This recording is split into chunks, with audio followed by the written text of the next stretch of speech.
पैसा इंसान को ऊपर ले जा सकता है, लेकिन इंसान पैसे को ऊपर नहीं ले जा सकता। इसलिए कभी भी अपने जीवन में पैसों का अहंकार नहीं करना चाहिए। तो नमस्कार मेरे प्यारे प्यारे बच्चों, आपका हार्दिक हार्दिक स्वागत, अभिनंदन। तो आज मैं आपको ऐसी मोटिवेशनल स्टोरी सुनाने जा रही हूँ जिससे आपको ये पता चलेगा कि मनुष्य के पास 3 ऐसे अचूक अस्त्र हैं जिनसे वो बुरे से बुरे व्यक्ति को भी बदल सकता है। तो पहले आप पूरी कहानी सुनिए। कहानी सुनने के बाद जो है चैनल को सब्सक्राइब करें, लाइक करें, शेयर करें, कमेंट करें और बेल आइकन के बटन को दबाएं ताकि अगली कहानी का नोटिफिकेशन सबसे पहले आपको मिले। तो सुनिए, हमारी कहानी है कि एक बार क्या राजा सो रहा था। उसे स्वप्न आया कि कोई साधु उसे कह रहा है कि कल रात जो है तुम्हें सांप काट जाएगा। अब राजा को जैसे ही ये स्वप्न में दिखाई दिया, वो सुबह उठा तो उसने सोचा कि अब क्या हो सकता है। बड़ा विचार किया, क्योंकि जो धर्मात्माओं को स्वप्न आते हैं वो कभी झूठे नहीं होते हैं।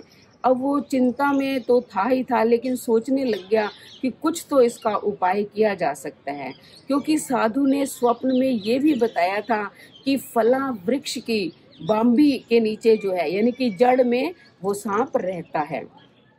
अब राजा ने जब बहुत सोच विचार कर लिया तो अपने दासियों को बुलाया और कहा कि तुम ऐसा करो कि पूरे महल में मेरे कमरे तक फूल ही फूल बिछा दो, और सैनिकों को बाहर भेज दिया कि तुम जाओ उस वृक्ष के पास और उस वृक्ष से लेकर महल तक सारे रास्ते में फूल बिछाने हैं।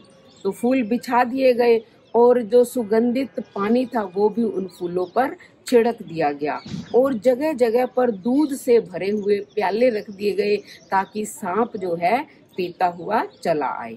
अब रात्रि के 12 बज गए। 12 बजे तब सांप जो है निकला वृक्ष की कोटर से, यानी कि उस बाम्बी से। उसने देखा कि ये तो बड़े फूल हैं भी बिछाए हुए हैं मेरे रास्ते के अंदर, और खुशबू भी अच्छी आ रही है। वो सोचने लग गया कि ये किसने बिछाए होंगे, कि कहीं उसने तो नहीं बिछाए, राजा ने, जिसको मैं काटने जा रहा हूँ, क्योंकि वो तो उससे बदला लेना चाहता था। अब वो क्या आता गया, उसका स्वभाव बदलता गया, यानी कि परिवर्तन जो है प्रकृति का नियम है।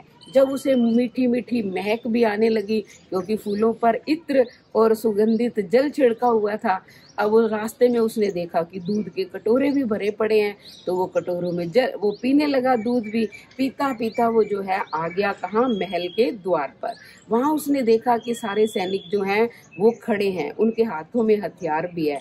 उसने कहा चलो देखते हैं, आगे बढ़ते हैं। बढ़े, लेकिन सैनिकों ने कुछ नहीं कहा, क्योंकि राजा का आदेश था कि सांप को कुछ नहीं कहना है, रात को सांप आएगा।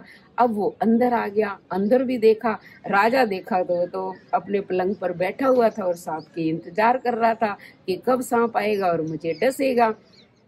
सांप जैसे ही पहुंचा तो उसने कहा राजा से कि राजन, तुम्हारे अच्छे व्यवहार ने, तुम्हारे साफ मन ने और तुम्हारी मीठी वाणी ने मुझ जैसे दुष्ट प्रकृति के जीव को भी बदल दिया है।